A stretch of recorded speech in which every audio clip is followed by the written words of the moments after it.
Listo. Bueno, espero que hayan tenido oportunidad de revisar el último estudio. Ahora sí se los envié con tiempo. He andado un poco apurado de chamba, pero bueno, por la gracia de Dios aquí estamos y espero que bueno, esté siendo de edificación. Ya vamos en el capítulo 30, en la parte 30 de la integridad de Dios. No solo de la fidelidad, hemos hablado acerca de la verdad de Dios, hemos hablado acerca del Dios verdadero y hemos hablado acerca de la fidelidad de Dios. ¿Por qué? Porque todos esos atributos o subatributos refieren al atributo de la integridad de Dios, es decir, el carácter perfecto de Dios que nos es revelado a través de la palabra. Hemos visto que el único y verdadero Dios que escribió la Biblia que es palabra de verdad, ha prometido y cumplirá, ha cumplido y cumplirá. Hemos hablado acerca de esta fidelidad a lo largo de ya varios capítulos o varios episodios del estudio. Lo analizamos a la luz de la vida de Abraham, vimos cómo esa fidelidad se muestra en un cumplimiento de sus promesas que no necesariamente es un cumplimiento en los tiempos que nosotros quisiéramos, en los tiempos que nos encantaría, sino en los tiempos de Dios. Y no siempre vemos el cumplimiento, digamos, literal de las promesas terrenales, pero sí mejorado incluso. Dios puede retrasar sus promesas, pero nunca las dejará de cumplir. Dios puede mejorar sus promesas, dar más de lo que esperamos, pero, insisto, nunca dejar de cumplir. Dentro de la fidelidad de Dios está el disciplinarnos, porque finalmente es porque Él es fiel que cumplirá la promesa de irnos formando a la imagen de su Hijo Jesucristo. Y vimos cómo el fundamento del pacto de gracia que Dios nos da, que consiste en la salvación de un pueblo que somos inmerecedores de su gracia, tiene como base el pacto de redención. Esto es el pacto establecido entre la Trinidad, en virtud del cual el Padre promete al Hijo un pueblo para sí mismo, que vendría a cumplir la ley perfectamente, a dar su vida por ese pueblo, y finalmente es justamente como Cristo se aferra conociendo a esa fidelidad de Dios, a esas promesas de Dios, que no solo cumple lo prometido, recibe lo prometido, pero también nos promete vida eterna, porque gracias a Él es que se vería cumplida esas promesas. Y básicamente en el último estudio hablamos justamente de cómo Él, dentro de este pacto que hace a la Trinidad, nos da una promesa de que nos va a preservar y nos va a llevar a un moldearnos cada vez más a la imagen de su Hijo. Y veíamos la reflexión en palabras de Pablo, como Pablo no descansa en la capacidad de las iglesias o en la capacidad de los hermanos creyentes. Lejos de ello, Pablo descansa en la fidelidad de Dios, en el carácter de Dios, que es el que nos va a llevar a cumplir o a ser moldeados.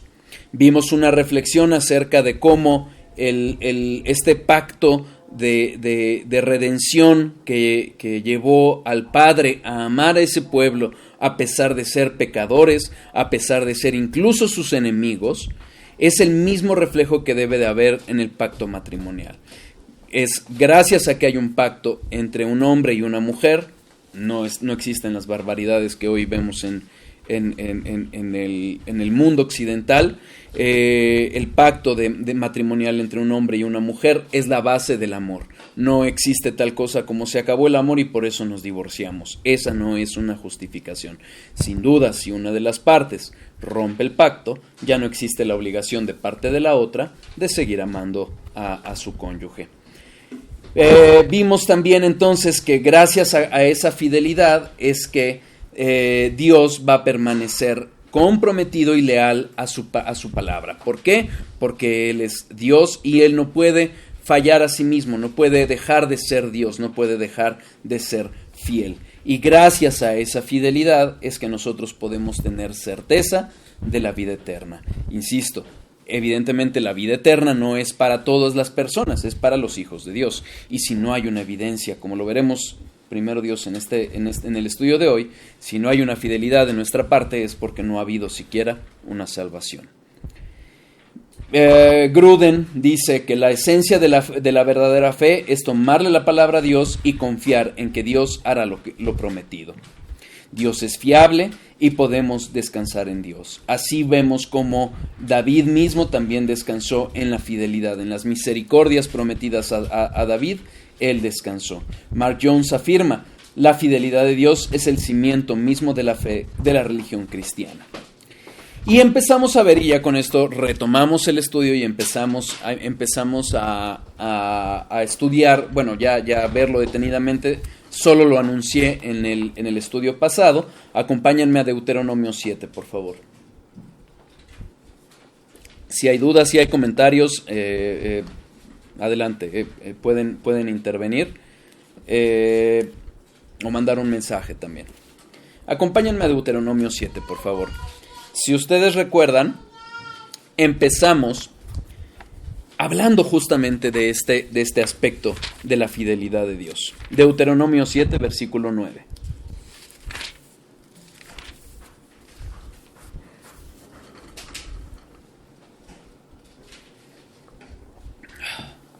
Conoce pues que Jehová tu Dios es Dios, Dios fiel, que guarda el pacto y la misericordia a los que le aman y guardan sus mandamientos hasta 1000 generaciones. En su momento analizamos el detalle de por qué habla de 1000 generaciones y cómo Dios guarda justamente el pacto que había hecho con su pueblo. El pacto mosaico es el que se refiere aquí, pero sin duda el pacto mosaico nos deja ver un poco del pacto de gracia y del nuevo pacto, básicamente, que se establece, que viene a establecer nuestro Señor Jesucristo. Pero esa fidelidad es sin duda a través de pactos, esa fidelidad de Dios lo lleva a respetar los pactos que ha hecho. Y vemos esa parte acerca de cómo Dios es fiel al pacto que ha hecho y guarda misericordia a los que le aman y a los que guardan sus mandamientos. Hasta ahí muy bien. Pero la fidelidad de Dios tiene otro aspecto. Versículo 10. Y que da el pago en persona al que le aborrece, destruyéndolo, y no se demora con el que le odia. En persona le dará el pago. La fidelidad de Dios no solo es una fidelidad a sus promesas de bendecirnos, no solo es una fidelidad a el llevar a toda la creación a la vida eterna, no. Ahí es como una espada de doble filo.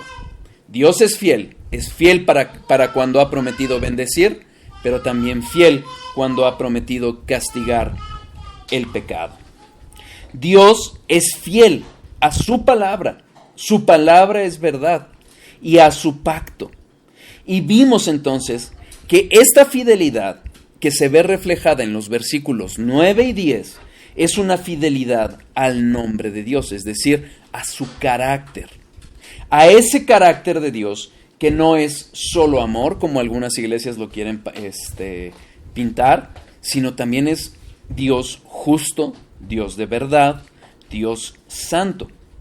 Entonces, quienes lo odian, quienes aborrecen sus palabras, quienes soberbiamente quieren únicamente tomar ciertos aspectos de sus palabras y desechar otros, van a sufrir las consecuencias. Esto es lo mismo que nos venía diciendo en el segundo mandamiento. Acompáñenme a Éxodo, capítulo 20, versículos 5 y 6. Éxodo, capítulo 20, versículos 5 y 6. No te inclinarás a ellas. Vamos a leer desde el 4. No te harás imagen, ni ninguna semejanza de lo que está arriba en el cielo, ni abajo en la tierra, ni en las aguas debajo de la tierra. No te inclinarás a ellas, ni las honrarás, porque yo soy Jehová tu Dios, fuerte, celoso, que visito la maldad de los padres sobre los hijos hasta la tercera y cuarta generación de los que me aborrecen, y hago misericordia a millares, a los que me aman y guardan mis mandamientos. Aquí lo que está haciendo Moisés, simple y sencillamente, está reiterando lo que ya había anunciado. Desde la creación hemos visto que hay dos tipos de personas, los hijos de Dios y los hijos de la serpiente. Los hijos de Dios llegarán a los pies de Cristo y si bien no obedecerán o no obedeceremos perfectamente, va a haber una intención de hacerlo y va a haber una progresión en la santidad. Los que aborrecen a Dios se postrarán ante dioses ajenos, negarán la existencia de Dios o desobedecerán. Esa es la realidad. Aquí la diferencia que vemos entre lo que leímos en el segundo mandamiento en Éxodo 20 y lo que vemos en Deuteronomio 10, capítulo 7, versículo 10, fíjense cómo lo dice. Él da el pago en persona al que le aborrece. Al final del versículo, en persona le dará pago. Es Dios mismo el que va a dar el pago, el castigo a los que lo aborrecen. Terrible cosa es caer en las manos de un Dios airado, y esa debe de ser una amenaza real para cada uno de nosotros. Sí, la fidelidad es la base de nuestra religión, es la base de nuestra fe, porque Dios lo que ha prometido lo ha cumplido y lo terminará de cumplir. Es la base para saber que hay vida eterna, pero esa misma fidelidad es la que va a llevar al impío, al que aborrece a Dios, al que lo niega, al que pretende hacer su religión propia fuera de Cristo, lo va a llevar al infierno. ¿Por qué? Porque Dios es fiel. Dice Tozer, Dios ha declarado que proscribirá de su presencia a todos los que aman el pecado y rechazan a su Hijo. Dios está en todas partes y aún en el infierno está. Ahí está, pero ahí está sin manifestar su gracia, su misericordia, sino manifestando su justicia, su ira santa. Por ello, en este mismo capítulo que estamos hablando de Deuteronomio 7, vemos la consecuencia. Vamos otra vez al versículo 9. Conoce pues que Jehová tu Dios es Dios, Dios fiel, que guarda el pacto y la misericordia a los que le aman y guardan sus mandamientos hasta 1000 generaciones, y que da el pago en persona al que le aborrece, destruyéndolo, y no se demora con el que le odia, en persona le dará el pago. Ahí está claro el principio, Dios es fiel y va a cumplir las promesas de bendición y las promesas de maldición. Por ende, versículo 11, guarda, por tanto, los mandamientos, estatutos y decretos que yo te mando hoy que cumplas. Sabemos que la ley no nos puede dar salvación. La ley nos muestra nuestro pecado.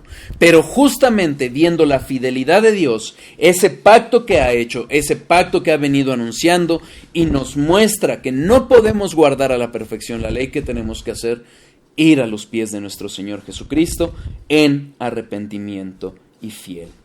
Dios es fiel, hemos de ser fieles nosotros a Él. Siendo Dios fiel, tengamos la certeza de que con el pecado no se juega. O nuestro pecado fue clavado en la cruz, o lo pagaremos en el infierno. ¿Queda claro? Ahora, acompáñenme a 2 de Timoteo 2. 2 de Timoteo 2.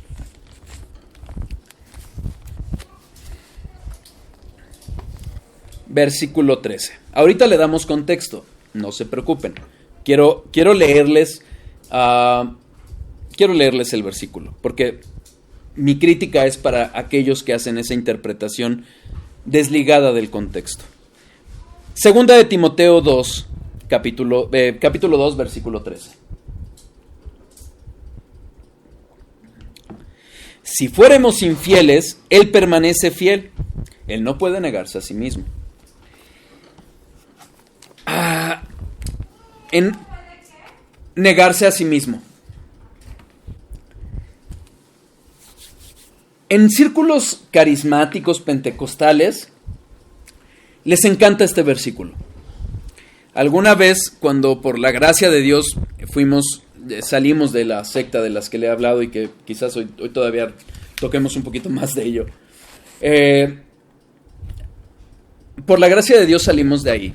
Y me acuerdo que alguna persona que estaba con nosotros en esa secta, pues se había apartado del camino. Y una líder de esa secta nos decía a mi esposa y a mí: no, pero Dios es fiel, y aunque nosotros fuéramos infieles, Él es fiel. ¿En qué se basaba? En que esa persona había hecho lo que se conoce como la oración del pecador. En los círculos pentecostales y carismáticos, ¿qué hacen? Crean todo un ambiente emotivo, emocional, música bonita, música moderna. Te hablan de las promesas de bendición, de las promesas de vida eterna. Difícilmente te hablan de arrepentimiento, difícilmente te hablan de pecado. Y te dicen: ¿quieres recibir a Jesús en tu corazón? Porque Él está tocando a tu puerta, a la puerta de tu corazón, y si abres, Él va a cenar contigo y tú cenarás con Él. O sea, sacando también de contexto el versículo de Apocalipsis. Entonces te lo manejan todo emotivo, todo emocional, para decirte: mira, recibe a Cristo y vas a ser feliz y vas a tener rosas en los caminos porque van a caer 1000 de un lado. O sea, te manejan toda una cuestión emotiva, toda una cuestión emocional, para que tú, entrecomilladamente, recibas a Cristo y entonces te digan esta promesa. Aunque tú seas infiel, como tú ya hiciste esta oración del pecador, entonces Dios va a ser fiel contigo y te va a salvar. ¿Es eso lo que está diciendo este versículo? ¿Es eso? No, no es eso. Vamos a leer el contexto. Segunda de Timoteo 2, versículos 11 a 13. Ahorita le damos todavía más contexto, no se preocupen. Palabra fiel es esta: si somos muertos con Él, también viviremos con Él. Si sufrimos, también reinaremos con Él. Si le negaremos, Él también nos negará. Si fuéremos infieles, Él permanece fiel. Él no puede negarse a sí mismo. ¿Será real lo que dicen estos carismáticos pentecostales diciendo que lo que está diciendo ahí Pablo es que aunque nos apartáramos con haber hecho la oración del pecador vamos a encontrar salvación? No. Vamos a analizar, vamos a ver lo que está diciendo realmente este contexto. Palabra fiel es esta, dice. Lo que está diciendo Pablo, esta es una palabra verdadera. Lo hemos hablado acerca a lo largo del atributo de la integridad de Dios, en cómo el término fiel, verdad y verdadero van de la mano en la raíz hebrea, y es lo que está diciendo. Palabra fiel es esta. Esto que va a decir, esto que está anunciando es verdad. Lo que los comentaristas dicen acerca de estos 3 versículos es que muy probablemente sea un himno muy antiguo en la iglesia primitiva. Y lo que está diciendo Pablo es: esto que cantamos es verdad, pero vamos a analizar lo que es lo que dice. Lo que está diciendo es que, a ver, les hago una aclaración. El versículo 13 hay quienes lo interpretan de 2 formas. Las 2 concuerdan en el fondo, no se preocupen. Bueno, salvo los carismáticos pentecostales. Pero gente de sana doctrina tiene 2 interpretaciones, ahorita se las explico. Lo que claramente está diciendo estos versículos es que hay 2 tipos de personas. Hay unas personas que son salvas y hay unas personas que son incrédulas. Fíjense, versículo 11. Si somos muertos con Él, también viviremos con Él. ¿A qué se refiere? Romanos 6. Dejen un papelito aquí porque vamos a regresar primero Dios aquí. Romanos 6, versículo 8. Y si morimos con Cristo, creemos que también viviremos con Él. Versículo 11. Así también vosotros consideraos muertos al pecado, pero vivos para Dios, en Cristo Jesús, Señor nuestro. ¿Qué está hablando Pablo? Cuando nosotros, por la gracia de Dios, nacemos de nuevo, es porque hemos muerto y nos identificamos con Cristo en su muerte y en su resurrección. ¿Ok? Entonces, denme un segundo. Mi amor, ¿le puedes contestar a Ricardo? Entonces, ¿qué es lo que vemos? Lo que vemos aquí es que lo que vemos aquí entonces es que Pablo está refiriendo a que este primer verso de este himno que dice, si somos muertos con Él, también viviremos con Él, es que si hemos verdaderamente muerto, si hemos nacido de nuevo, entonces viviremos eternamente. Si no es así, no vamos a ver esa bendición. Dice Steve Lawson, el que no nace de nuevo, déjenme, me acuerdo. El que muere, el que nace de nuevo, solo muere una vez. El que no nace de nuevo, morirá 2 veces. La primera muerte, la física, y la muerte eterna. Y de eso está hablando Pablo aquí. Si somos muertos, si morimos con Cristo, también vamos a vivir con Él. Gálatas 2:20. Gálatas 2:20. Nuevamente, dejen un papelito aquí. Con Cristo estoy juntamente crucificado, y ya no vivo yo, mas vive Cristo en mí. Y lo que ahora vivo en la carne, lo vivo en la fe del Hijo de Dios, el cual me amó y se entregó a sí mismo por mí. Solo un verdadero cristiano, solo alguien que realmente ha nacido de nuevo, es alguien que puede decir lo que dice Pablo.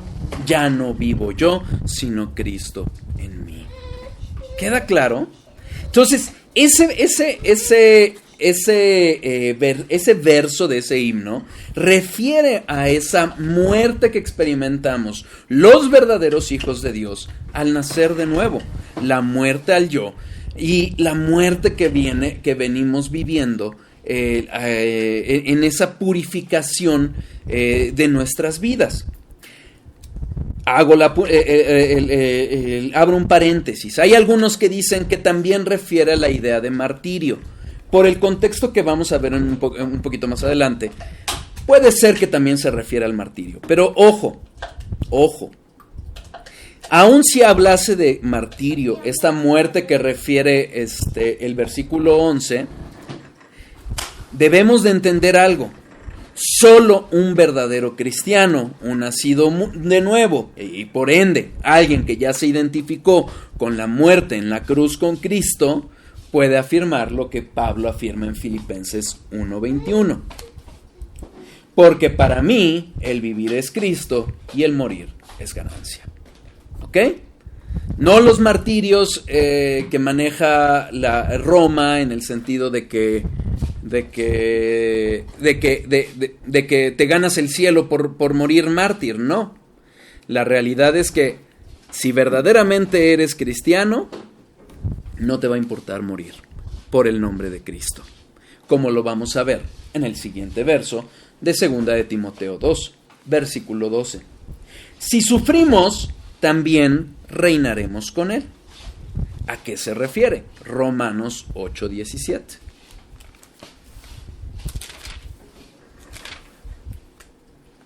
Romanos 8:17. Y si hijos, también herederos. Herederos de Dios y coherederos con Cristo. Si es que padecemos juntamente con Él, para que juntamente con Él seamos glorificados. No es el sufrimiento. Yo me acuerdo una tía que alguna vez vino a la casa y traté de explicarle. Mi tía ya falleció, pero ella padeció mucho con mi tío. Él estuvo enfermo y era muy duro para ella tener que cuidarlo. Y cuando le expliqué que el sufrimiento del que habla la Biblia para salvación no es sufrir por sufrir, no es cargar mi cruz chiquita, sino es sufrir por Cristo, ella se fue ofendida y tristemente murió sin Cristo. Este sufrimiento que habla el versículo 12 de segunda de Timoteo refiere al sufrimiento que nos identifica con Cristo. Y solo los verdaderos hijos de Dios van a sufrir eso. Mateo 5, del 10 al 12. Mateo 5, del 10 al 12. Que por cierto, en el devocional familiar estamos estudiando justamente el Sermón del Monte y de verdad es una bendición estudiarlo a detalle. Esta es parte del Sermón del Monte y ya está hablando del carácter de los hijos de Dios. Mateo 5, versículos 10 a 12. Bienaventurados los que padecen persecución por causa de la justicia, porque de ellos es el reino de los cielos. Bienaventurados sois cuando por mi causa os vituperen y os persigan, y digan toda clase de mal contra vosotros, mintiendo. Gozaos y alegraos, porque vuestro galardón es grande en los cielos, porque así persiguieron a los profetas que fueron antes de vosotros. No se trata de un sufrimiento por sufrir. No se trata de como decía los que critican estos movimientos de la prosperidad, no se trata de sufrir porque no encuentras un lugar de estacionamiento en el mall. ¡No! Es el sufrir por la causa de Cristo, el ser vituperado por Cristo, el que se burlen de ti porque dejaste tu mujer, tu trabajo por cuidar a tus hijos, porque para eso te llamó Dios. Cuando se burlen de ti porque dejaste un mejor salario porque tienes que enseñarles a tus hijos la Biblia. Cuando se burlan de ti porque te dicen conservador por llamarle pecado a la homosexualidad. Cuando te corren por un trabajo por ello. Cuando te quitan tus bienes, o como dice Lutero en el himno de Castillo Fuerte, aunque nos priven de nuestro nombre, sabemos que ese sufrimiento por justicia, por defender el nombre de Cristo, por identificarnos con Cristo, es al que se refiere segunda de Timoteo 2:12. Entonces, estos dos versículos son claramente referencia a verdaderos hijos de Dios. A Dios, a hijos fieles a Dios. Pero este himno también refiere a otro tipo de personas, a las personas que no se identifican con Jesús. Versículo 12, segundo párrafo, segunda línea.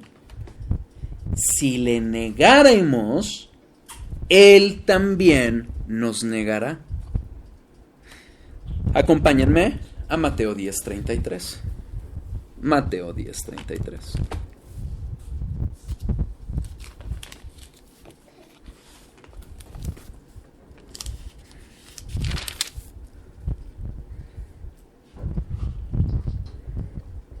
Mateo 10:33. Vamos a leer desde el 26. Así que, no los temáis, porque nada hay encubierto que no haya de ser manifestado, ni oculto que no haya de saberse. Lo que os digo en tinieblas, decidlo en la luz, y lo que oís al oído, proclamadlo desde las azoteas. Y no temáis a los que matan el cuerpo, mas el alma no pueden matar. Temed más bien a aquel que puede destruir el alma y el cuerpo en el infierno, o sea, Dios. Yo me acuerdo, recordando esa secta, que él decía, bueno, decía una barbaridad y que creía que el Satanás es el que gobierna el infierno. No, bueno, no, es Dios. Hay que temerle a Dios. Versículo 29. ¿No se venden 2 pajarillos por 1 cuarto? Con todo, ni uno de ellos cae a tierra sin vuestro Padre, pues aún vuestros cabellos están todos contados. Así que, no temáis, más valéis vosotros que muchos pajarillos. A cualquiera pues que me confiese delante de los hombres, yo también le confesaré delante de mi Padre que está en los cielos. Y a cualquiera que me niegue delante de los hombres, yo también le negaré delante de mi Padre que está en los cielos. Entonces, ahora podemos regresar al versículo 2 de al capítulo 2 de versículo de 2 Timoteo, y entendemos que si dice, si le negaremos, Él también nos negará. Está hablando de las personas que niegan a Jesús porque se dicen ateos, porque se dicen budistas, hinduistas o cualquier otra cosa. Incluso aquellos que se pueden decir cristianos de profesión, es decir, con sus labios, pero con su vida lo niegan. Esa es la realidad. Los ateos prácticos. A eso se refiere este himno. A aquellos que niegan a Cristo con su vida, con su boca, van a ser negados delante del Padre. Ahora podemos entender mucho mejor el versículo 13. Vamos a leer otra vez desde el 11. Palabra fiel es esta: si somos muertos con Él, también viviremos con Él. Si sufrimos, también reinaremos con Él. Si le negáramos, Él también nos negará. Si fuéramos infieles, Él permanecerá fiel. Él no puede negarse a sí mismo. Dios es fiel. Es fiel y va a bendecir a quien rinda su vida y crea en Jesús. Pero si lo negamos, pero si nos hacemos nosotros mismos dioses y elegimos cuáles mandamientos cumplir y cuáles no, si solo profesamos ser cristianos de labios para afuera, si estos estudios, esta teología no nos está llevando a los pies de Jesús en arrepentimiento y fe, Él va a permanecer fiel a su nombre y va a traer castigo a aquellos que le aborrecen. A eso se refiere este versículo. Aquí va la aclaración de las otras interpretaciones que se le dan a aquellos que niegan y a aquellos que sean infieles. Hay quien dice, estos versículos podrían referirse a aquellos que niegan temporalmente a Jesús. ¿Puede pasar? Sin duda. A Pedro le pasó. Pedro, antes de que Jesús fuera entregado por Judas, juró y perjuró que no iba a negar a Cristo, y Cristo le dijo, ay Pedro, antes de que cante el gallo me vas a negar 3 veces. Y Pedro negó a Jesús. No solo eso, sino aún maldijo. Habló groserías para demostrar que él no le pertenecía a Jesús. ¿Qué pasó? Fue restaurado. Juan 21.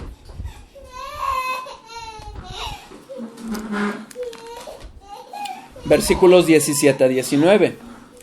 Le dijo la tercera vez, Simón, hijo de Jonás, ¿me amas? Pedro se entristeció de que le dijese la tercera vez, ¿me amas? Y le respondió, Señor, tú lo sabes todo, tú sabes que te amo. Jesús le dijo, apacienta mis ovejas. De cierto te digo, cuando eras más joven te ceñías e ibas a donde querías, mas cuando ya seas viejo extenderás tus manos y te ceñirá otro y te llevarán a donde no quieres. Esto dijo, dando a entender con qué muerte había de glorificar a Dios. Y dicho esto, añadió, sígueme. Es cierto, puede ser que nuestra debilidad como hijos de Dios lleguemos a pasar algún momento en que podamos ser débiles y lleguemos a negar a Jesús. Pero, uno, yo no jugaría con ello, porque la advertencia es clara. Pero dos, el versículo 12 de 2 de Timoteo 2 es claro. A quien le niega, él también le negará. Y se está refiriendo no a una negación temporal, sino a la negación constante y perpetua. Nosotros no sabemos cuándo la paciencia de Dios se va a agotar con una persona en particular. Pero lo cierto es que podemos llegar a un punto en el que ya no haya retorno. En el libro del Progreso del Peregrino, que también estamos leyendo en el devocional familiar, hay una parte muy dura en donde justamente Cristiano, el personaje central, bueno, el personaje principal de la historia, no el central de todo el contenido, pero se topa con una persona que jugó con el pecado y ya no pudo arrepentirse. ¿Qué terminó pasando? Quedó encarcelado en sus propias prisiones y fue entregado por Dios a su pecado. Entonces yo creo con toda tranquilidad de conciencia que este versículo 12, si le negáramos, Él también nos negará, si habla de la fidelidad de Dios, de la fidelidad a su nombre. Y a quien le niega, a quien le aborrece, Él mismo le dará pago. ¿Qué hay de la infidelidad? A ver, la vida cristiana no es una vida de perfección. No podemos. Es imposible. Si fuera posible tener una vida perfecta de obediencia a Cristo, Cristo no hubiera tenido necesidad de venir. Nos hubiéramos salvado por obras. Pero justamente conociendo que es imposible para nuestra condición salvarnos por nuestra condición caída, porque pecamos aún desde el vientre de nuestras madres, necesitamos a Cristo. Pero ojo, aquí sí podría referirse el versículo 13, si fuéramos infieles, Él permanece fiel, en el sentido de que si fallamos, si resbalamos, ¿qué dice Primera de Juan 1:9? Primera de Juan 1:9. Si confesamos nuestros pecados, Él es fiel y justo para perdonar nuestros pecados y limpiarnos de toda maldad. Entonces, ¿cómo lo debemos de entender? Leamos el contexto entero. Vamos a leer 2 de Timoteo 2, versículo 1. Tú pues, hijo mío, esfuérzate en la gracia que es en Cristo Jesús. Lo que has oído de mí ante muchos testigos, esto encarga a hombres fieles, que sean idóneos para enseñar también a otros. Tú pues, sufre penalidades como buen soldado de Jesús. Ninguno que milita se enreda en los negocios de la vida a fin de agradar a aquel que lo tomó por soldado. Y también el que lucha como atleta no es coronado, sino lucha legítimamente. El labrador, para participar de los frutos, debe trabajar primero. Considera lo que digo y el Señor te dé entendimiento en todo. Acuérdate de Jesucristo, del linaje de David, resucitado de los muertos conforme a mi evangelio, en el cual sufro penalidades hasta prisiones a modo de malhechor, mas la palabra de Dios no está presa. Por tanto, todo lo soporto por amor a los escogidos, para que ellos también obtengan la salvación que es en Cristo Jesús con gloria eterna. Palabra fiel eres esta: si somos muertos con Él, también viviremos con Él. Si sufrimos, también reinaremos con Él. Si le negaremos, Él también nos negará. Si fuéramos infieles, Él permanece fiel. Él no puede negarse a sí mismo. Entonces, ¿de qué está hablando Pablo? No está hablando de una persona que emocionalmente hizo una oración del pecador que es totalmente antibíblica y vive para la carne. No, habla del verdadero soldado que lucha, del trabajador que labora constantemente, de aquel que se está esforzando por agradar a su Señor. Sí vamos a fallar, pero Él es fiel y justo para perdonar a aquel que resbala. No es la interpretación fallida de decir, hiciste la oración del pecador, puedes vivir como quieras. No. Dios es fiel y va a castigar al que le aborrece y va a bendecir al que cree en su Hijo Jesús y que hace una vida de constante arrepentimiento y santificación. Dice Tozer, Dios escribió esto y Dios es fiel y no puede mentir. Dice que es fiel y justo. La sangre de Jesucristo obra ante el trono de Dios cuando el pecador vuelve a casa y no hay nada que se interponga entre él y el corazón de Dios. Esa es la fidelidad de Dios. Él es fiel y Él es fiel a su nombre y a su palabra. Si te arrepientes de corazón, Él te perdona. Pero ojo, si se le acaba su paciencia y te entrega tu pecado, va a ser fiel a su nombre santo y justo y terminarías en el infierno. Dios va a cumplir todo lo prometido. Segunda de Corintios, capítulo 1, versículos 20 a 22. Porque todas las promesas de Dios son en Él, en Cristo, sí, y en Él, en Cristo, amén, por medio de nosotros para la gloria de Dios, y el que nos confirma con vosotros en Cristo, y el que nos ungió es Dios, el cual también nos ha sellado y nos ha dado las arras del Espíritu en nuestros corazones. Aferrémonos a Dios, aferrémonos a Cristo, porque en Él veremos cumplidas sus promesas, sus promesas en el amado, sus promesas de bendición, porque en Él son sí y amén. En todo caso, el contexto nos deja una respuesta clara. No dice lo que los carismáticos y pentecostales llegan a afirmar, de que Dios preserva a todo aquel que hizo la oración del pecador. No, Dios no puede negarse a sí mismo. Debemos interpretar en el contexto completo y no aisladamente. Segunda de Timoteo, capítulo 2, versículo 19. Y con esto terminamos. Pero el fundamento de Dios está firme, teniendo este sello. Conoce el Señor a los que son suyos, y apártese de iniquidad todo aquel que invoca el nombre de Cristo. ¿Queda claro? Dios es fiel y nos está llamando a fidelidad, no a vivir para nuestra carne al fin que Él nos rescate. Eso no. Dios es fiel. ¿Queda claro? Con eso terminamos el estudio de hoy. Y déjenme apago para orar.